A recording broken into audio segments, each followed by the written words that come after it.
সোমবাৰে সন্ধিয়া 5মান বজাত ডিফুৰ তথ্য আৰু জনসংযোগ বিভাগৰ উপসঞ্চালক হিলছৰ কাৰ্যালয়ৰ সূত্ৰৰ পৰা জানিব পৰা অনুসৰি কাৰ্যালয়টোৰ ফটোগ্ৰাফাৰ হিচাপে কাম কৰা ৰোহিত পাটৰ সিংনাৰে 13 জুলাইৰ পৰা 22 জুলাইলৈকে অনুষ্ঠিত হোৱা 27 সংখ্যক ৰাষ্ট্ৰীয় অনলাইন ফটোগ্ৰাফী প্ৰদৰ্শনী আৰু প্ৰতিযোগিতাত সোণৰ বঁটা লাভ কৰিবলৈ সক্ষম হৈছে।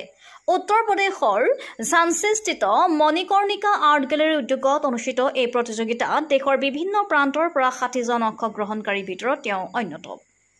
সিংনাৰকে ধৰি 14 গৰাকী প্ৰতিযোগীয়ে স্বৰ্ণ বঁটা শাখাত জয়লাভ কৰিছে। গুৱাহাটী অসমৰ আন এজন প্ৰতিযোগী নিশান দদাকেও স্বৰ্ণ শাখাত জয়লাভ কৰিছে। সিংনাৰ মাঞ্জাৰ বাসিন্দা অংশগ্ৰহণকাৰীসকলে ৰাস্তাৰ ফটো, লেণ্ডস্কেপ, পৰম্পৰাগত জীৱ-জন্তু আৰু স্থাপত্য আদি বিষয়বস্তুৰ ওপৰত তেওঁলোকে তোলা ফটো প্ৰেৰণ কৰিব পাৰিব। সিংনাৰে প্ৰতিযোগিতাৰ বাবে প্ৰেৰণ কৰা 5খন ফটোৰ ভিতৰত 2খন ফটো বাছনি কৰা হয়। কাৰ্বি মানুহ এজনে নিজৰ কাৰ্বি পৰম্পৰাগত কেটাপল্টেৰে শ্বট লক্ষ্য কৰি লোৱাৰ ফটো আৰু কেং ডং ডাং অৰ্থাৎ বাঁহৰ খুঁটালৈ খোজকাঢ়ি থকা ফটো। বিজয়ীসকলক প্ৰমাণপত্ৰ, স্মৃতিগ্ৰন্থ আৰু স্বৰ্ণ পদক প্ৰদান কৰা হয় বুলি জানিব পৰা গৈছে।